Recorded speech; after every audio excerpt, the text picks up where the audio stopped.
भारतीय प्रधानमन्त्री मोदीद्वारा लुम्बिनीमा पूजा अर्चना, मोदीको सम्मानमा प्रधानमन्त्री देउबाद्वारा दिवा भोजको आयोजना।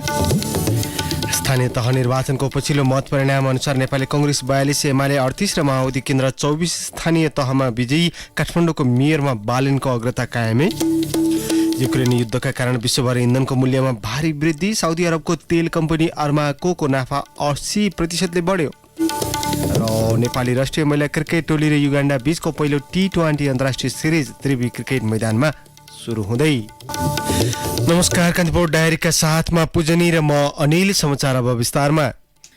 भारतीय प्रधानमन्त्री नरेन्द्र मोदी आज लुम्बिनी आइपुग्नु भएको छ। 2566औं बुद्ध जयन्तीको अवसरमा सहभागी हुन भारतीय वायुसेनाको हेलिकप्टरबाट लुम्बिनी आइपुग्नु भएका मोदीलाई प्रधानमन्त्री देउबाले स्वागत गर्नुभयो। लुम्बिनी अवतरण गरेपछि प्रधानमन्त्री मोदीले नेपाली भाषामै ट्वीट गर्नु भएको छ। उहाँले लेख्नु भएको छ, बुद्ध पूर्णिमाको विशेष अवसरमा लुम्बिनीका कार्यक्रममा सहभागी हुन पाउँदा खुशी लागेको छ। मोदीले मायादेवी मन्दिरको भ्रमण गरी त्यहाँ पूजा समेत गर्नु भएको छ। प्रधानमन्त्री मोदीले लुम्बिनीको पश्चिम बिहारी क्षेत्रमा निर्माण गरिने इन्टरनेशनल बौद्धिस्ट कन्फिडेरेसन ICB बिहारको समेत शिलान्यास गर्ने कार्यक्रम छ। सो बिहारको शिलान्यास प्रधानमन्त्री देउबा र भारतीय समकक्षी मोदीले संयुक्त रूपमा गर्ने कार्यक्रम छ। सो बिहारको शिलान्यासपछि लुम्बिनीको एक होटलमा दुई मुलुकका प्रधानमन्त्री बीच भेटवार्ता र समझदारी पत्रमा हस्ताक्षर गर्ने कार्यक्रम रहेको छ।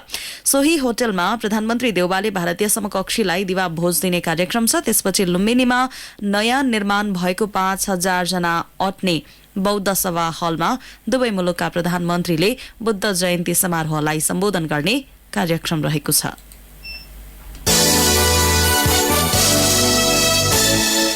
वैशाख शुक्ल पूर्णिमाका दिन आज 2566औं बुद्ध जयन्ती भगवान बुद्धप्रति आस्था प्रकट गरी मनाइँदैछ।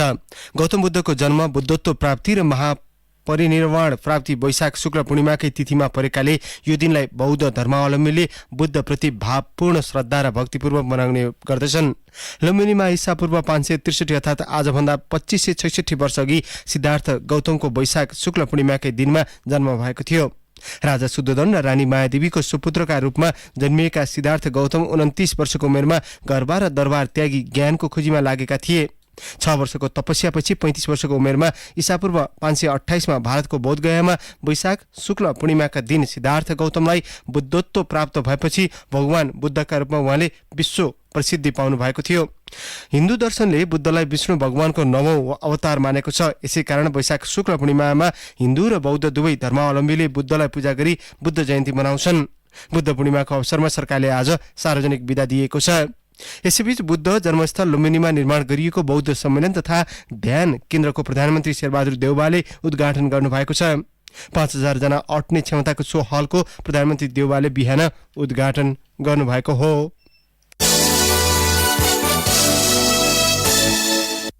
रूपन्देहीको भैरहवा स्थित गौतम बुद्ध अन्तर्राष्ट्रिय विमानस्थल आजदेखि औपचारिक रूपमा सञ्चालनमा आएको छ। प्रधानमन्त्री शेरबहादुर देउवाले बिहान उद्घाटन गरेसँगै दोस्रो अन्तर्राष्ट्रिय विमानस्थल औपचारिक रूपमा सञ्चालनमा आएको हो।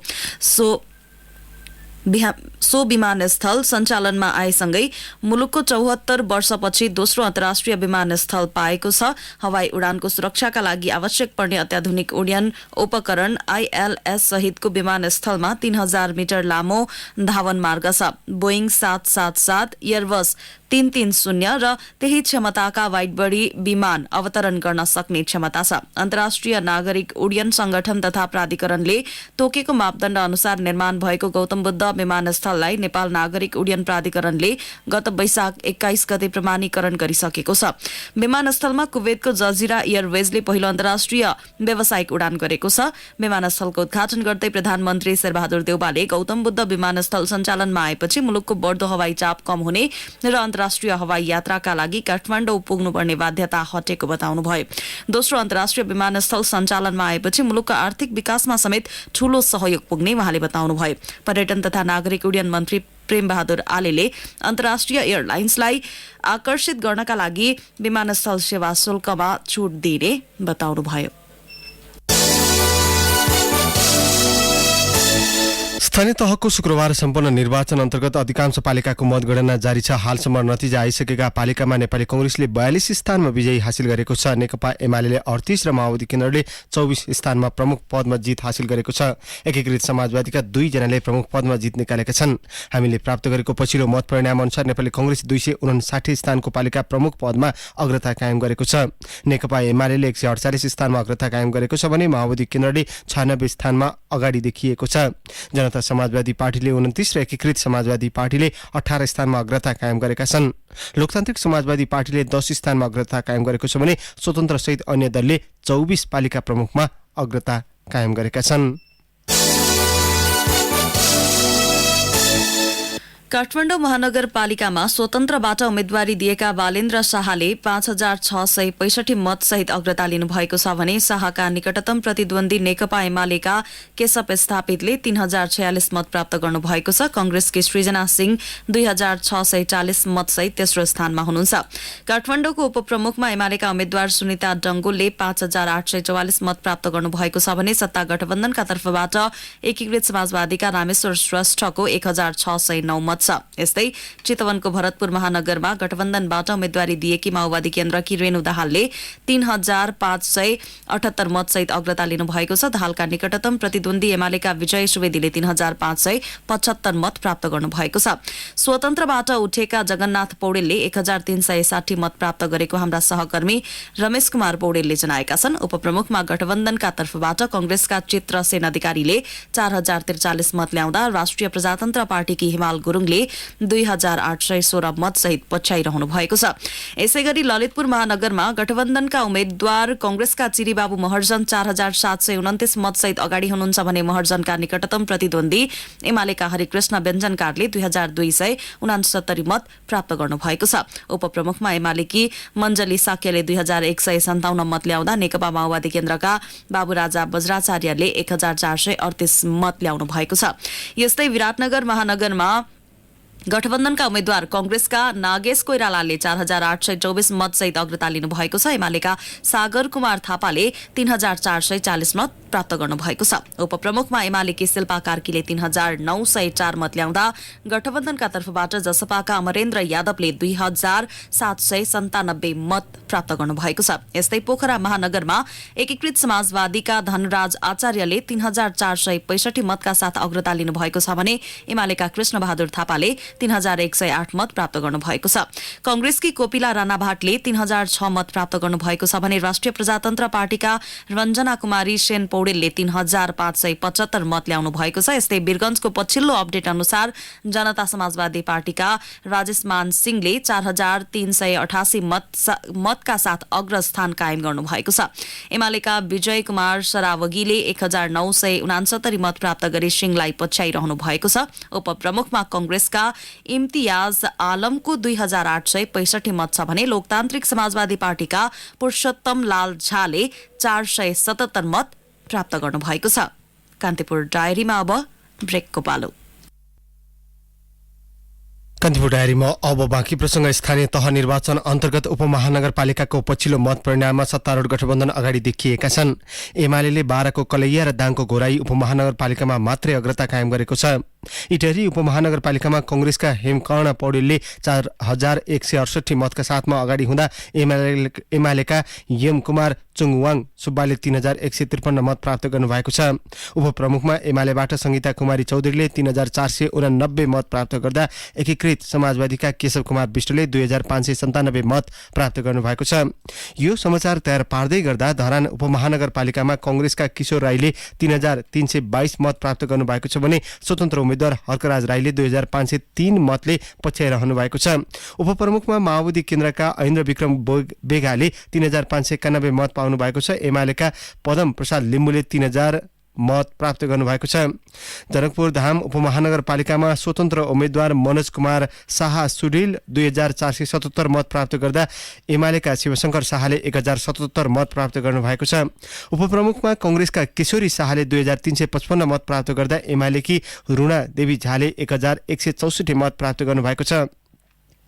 जितपुर सिमारा उपमहानगरपालिकामा गठबन्धनबाट मेयरमा उम्मेद्वार माओवादी केन्द्रका राजन पौडेलले 8,176 मतका साथमा अगाडि हुनुहुन्छ भने एमालेबाट मेयरको उम्मेद्वार सरस्वती देवी चौधरीले 5,861 मत प्राप्त गर्नुभएको छ।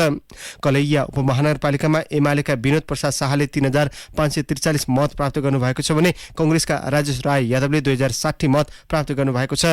हेटौडा उपमहानगरपालिकामा सत्तारूढ गठबन्धनकी उम्मेद्वार मीना कुमारी लामाले 4,045 मत प्राप्त गर्नुभएको छ भने उहाँलाई राष्ट्रिय प्रजातन्त्र पार्टीका दीपक बहादुर सिंहले 3,900 मत सहित पछ्याइरहनु भएको छ। एमालेका आनन्द प्रसाद पौडेलले 3,472 मत प्राप्त गर्नुभएको छ। बुटवल उपमहानगरपालिका प्रमुखमा कंग्रेसका खेलराज पाण्डे 5,555 मत सहित अगाडि हुनुहुन्छ भने एमालेका बाबुराम भट्टराईले 3,741 मत सहित उहाँलाई पछ्याइरहनु भएको छ। नेपालगञ्ज उपमहानगरपालिकामा कंग्रेसका प्रशान्त विष्टले 4,257 मत प्राप्त गर्दा एमालेका पशुपति दाहाल मिश्रले 1,887 मत प्राप्त गर्नुभएको छ। यस्तै घोराई उपमहानगरपालिकामा एमालेका उम्मेद्वारले अग्रता कायम गरेका छन्। त्यहाँ एमालेका नरुलाल चौधरीले 10,260 मत प्राप्त गर्नुभएको छ भने गठबन्धनबाट मेयरको उम्मेद्वार हेमराज शर्माले 9,266 मत प्राप्त गर्नुभएको छ। धनगढी उपमहानगरपालिकामा स्वतन्त्र उम्मेद्वार गोपाल हमालले 3,829 मत प्राप्त गर्दा कंग्रेसका नरूपा बहादुर ओवरले 2,085 मत प्राप्त गर्नुभएको छ। ललितपुर तुलसीपुर उपमहानगरपालिकामा भने मंगलबारबाट मात्रै मतगणना हुनेछ। ओखलढुङ्गाको मानेभन्ज्याङ गाउँपालिकाको अध्यक्षमा स्वतन्त्र उम्मेद्वार ज्ञानेन्द्र रुम्दाली विजयी हुनुभएको छ। रुम्दालीले 5,021 र राईले 4,750 मत प्राप्त गर्नुभयो। रुम्दालीका निकटतम प्रतिस्पर्धी नेकपा एमालेका रूपलाल तामाङले 3,815 मत ल्याउनुभयो। त्यस्तै उपाध्यक्षमा 4,750 मत सहित आश्राचन राई निर्वाचित हुनुभएको छ। उहाँका निकटतम प्रतिद्वन्दी जसपाका दिपेन्द्र रुम्दालीले 2,777 मत प्राप्त गर्नुभयो। सर्लाही हरिपुर नगरपालिकाको मेयरमा नेपाली कंग्रेसका उम्मेद्वार गोपाल पन्जियार निर्वाचित हुनुभएको छ। पन्जियार 6,938 मत सहित विजयी हुनुभएको हो। उहाँका निकटतम प्रतिद्वन्दी नेपाल कम्युनिस्ट पार्टी माओवादी केन्द्रका उम्मेद्वार सुनिल बुढाथोकीले 3,887 मत ल्याउनुभयो। यस्तै उपमेयरमा कंग्रेसकै नीलम देवी राय 5,583 मत सहित विजयी हुनुभएको छ। उहाँकी प्रतिद्वन्दी एकीकृत समाजवादीकी शिला कार्कीले 4,076 मत प्राप्त गर्नुभयो। तेह्रथुमको म्याङलोङ नगरपालिकाको मेयरमा नेकपा एमालेका सञ्जय कुमार तुम्बा हाम्फे विजयी हुनुभएको छ। बिहान सार्वजनिक मत परिणाममा नेपाली कंग्रेसका उम्मेद्वार अर्जुन बहादुर तुम्बा हाम्फेलाई पराजित गर्दै सञ्जय कुमार मेयरमा निर्वाचित हुनुभएको हो। उपमेयरमा पनि एमालेकै जमुना देवी सुवेदी निर्वाचित हुनुभएको छ। त्यसैगरी सिन्धुपाल्चोकको हेलम्बुमा नेपाली कंग्रेसका निमा ग्याल्जेन शेर्पा पुनः निर्वाचित हुनुभएको छ। शेर्पा 5,386 मत ल्याई विजयी हुनुभएको हो। निकटतम प्रतिद्वन्दी नेकपा एमालेका दावा लामाले 4,613 मत प्राप्त गर्नुभयो। त्यसैगरी उपप्रमुखमा नेपाली कंग्रेसका अप्सरा लामिछाने विजयी हुनुभएको छ। प्युठानको एरावती गाउँपालिकामा नेपाली कंग्रेसका निवल विक्रम शाह विजयी हुनुभएको छ। उपाध्यक्षमा राष्ट्रिय जनमोर्चाका कृष्ण प्रसाद श्रेष्ठ निर्वाचित हुनुभएको छ। अछामको ढकारी गाउँपालिकामा नेपाली कंग्रेस विजयी भएको छ। कंग्रेसका अध्यक्ष पदका उम्मेद्वार प्रकाश साउद 3,181 मत सहित विजयी हुनुभएको छ। साउदका निकटतम प्रतिद्वन्दी नेकपा एमालेका धर्मबहादुर साउदले 2,555 मत प्राप्त गर्नुभयो। उपाध्यक्षमा पनि नेपाली कंग्रेसका नेत्रकला शाही विजयी हुनुभएको छ। खोटाङको एसेलु खर्क गाउँपालिकाका अध्यक्षमा एमालेका गिरेन्द्र बहादुर राई निर्वाचित हुनुभएको छ। उपाध्यक्षमा गठबन्धनका तर्फबाट उम्मेद्वारी दिएका राजेश राज भण्डारीले जित हात पार्नु भएको थियो। बझाङको मस्टा गाउँपालिकामा प्रमुख उपप्रमुखमा गठबन्धनका उम्मेद्वार विजयी भएका छन्। गठबन्धनका तर्फबाट गाउँपालिकाका अध्यक्षमा कंग्रेसका ज्ञानबहादुर बोहरा, उपाध्यक्षमा माओवादी केन्द्रका हर्कबहादुर धामी विजयी हुनुभएको छ। यस्तै रजुवाको आमा छोदिङमो गाउँपालिकाको अध्यक्ष पदमा नेपाली कंग्रेसका बुचुङ तामाङ निर्वाचित हुनुभएको छ। उपाध्यक्ष पदमा कंग्रेसकै चण्डिका तामाङ निर्वाचित हुनुभएको छ। म्याग्दीको मंगला गाउँपालिकाको अध्यक्षमा एमालेका सतप्रसाद रोका पुनः र उपाध्यक्षमा एमालेकै प्रेमकुमारी खत्री विजयी हुनुभएको छ। दार्चुलाको लेकम गाउँपालिकामा गठबन्धनका उम्मेद्वार माओवादी नेता रामदत्त जोशी अध्यक्षमा विजयी हुनुभएको छ। उपाध्यक्षमा एमालेकी माधवी जोशी विजयी हुनुभएको छ। सर्लाहीको धनकौल गाउँपालिकाको अध्यक्ष र उपाध्यक्षमा नेपाली कंग्रेस विजयी भएको छ। कंग्रेसका अध्यक्ष पदका उम्मेद्वार राम आश्रय शाह र उपाध्यक्षमा पनि कंग्रेसकै अकली सहनी विजयी हुनुभएको छ। अछामको कमल बजार नगरपालिकाका नगरपालिकाको प्रमुखमा कांग्रेसका यज्ञ प्रसाद ढकाल र उपप्रमुखमा नेकपा एमालेका उम्मेद्वार शारदा विष्ट विजयी हुनुभएको छ। पाँचथरको क्युम्याकम गाउँपालिकामा नेपाली कांग्रेसका उम्मेद्वार बमप्रसाद लावती अध्यक्ष पदमा विजयी हुनुभएको छ। संखुवासभाको सिलिचोङ गाउँपालिकाका अध्यक्षमा नेपाली कांग्रेसका भूपाल राई विजयी हुनुभएको छ। उपाध्यक्षमा कांग्रेसकै देविता राई विजयी हुनुभएको छ। गोरखाको आरुघाट गाउँपालिकाको अध्यक्ष र उपाध्यक्षमा नेपाली कांग्रेस विजयी भएको छ। अध्यक्षमा राजु गुरुङ निर्वाचित र उपाध्यक्षमा कल्पना नेपाली विजयी हुनुभएको छ। अब एउटा अन्तर्राष्ट्रिय प्रसंग। रुसले युक्रेनमाथि आक्रमण गरेपछिको 3 महिनाका अवधिमा साउदी अरबको तेल कम्पनी अरमाकोको नाफा 80% वृद्धि भएको छ। साउदी सरकारको स्वामित्वमा रहेको कम्पनीले कीर्तिमानी कारोबार गरेको समाचार संस्था अल जजिराले उल्लेख गरेको छ। गत वर्ष फेब्रुअरीदेखि अप्रिलसम्म 21.7 अर्ब डलर मुनाफा कमाएको अरमाकोले यो वर्ष सोही अवधिमा 39.7 अर्ब डलर वृद्धि गरेको हो। अब खेल प्रसंग। नेपाली राष्ट्रिय महिला क्रिकेट टोलीले आज युगान्डा विरुद्ध पहिलो टी20 अन्तर्राष्ट्रिय सिरिज खेल्दैछ। खेल कृतिपुर स्थित त्रिवी क्रिकेट मैदानमा दिउँसो 1 बजे शुरू हुनेछ। रुबिना छेत्रीको कप्तानीमा रहेको राष्ट्रिय टोली युगान्डालाई हराउँदै सिरिजको सुखद सुरुवात गर्ने योजनामा छ। पाहुना टोली युगान्डा पनि नेपाललाई पराजित गर्दै सिरिजको सुखद सुरुवात गर्ने दाउमा छ। 5 खेलको सिरिज अन्तर्गत नेपालले युगान्डा विरुद्ध भोलि दोस्रो खेल खेल्दा तेस्रो खेल जेठ 5 मा खेल्नेछ। यस्तै नेपालले चौथो खेल जेठ 6 मा र अन्तिम खेल जेठ 7 मा खेल्ने तालिका रहेको नेपाल क्रिकेट संघ क्याम्पले जनाएको छ। हौस् प्रसङ्गसहित कान्तिपुर डायरीको यो बुलेटिन अहिलेलाई सकिन्छ। हाम्रो अर्को बुलेटिन दिउँसो 1 बजे डिस्ट्रिक्ट डायरी हुनेछ। तबसम्मका लागि कान्तिपुर डायरीबाट साथी पूजनी र म अनिल बिदा माग्छौँ। नमस्कार।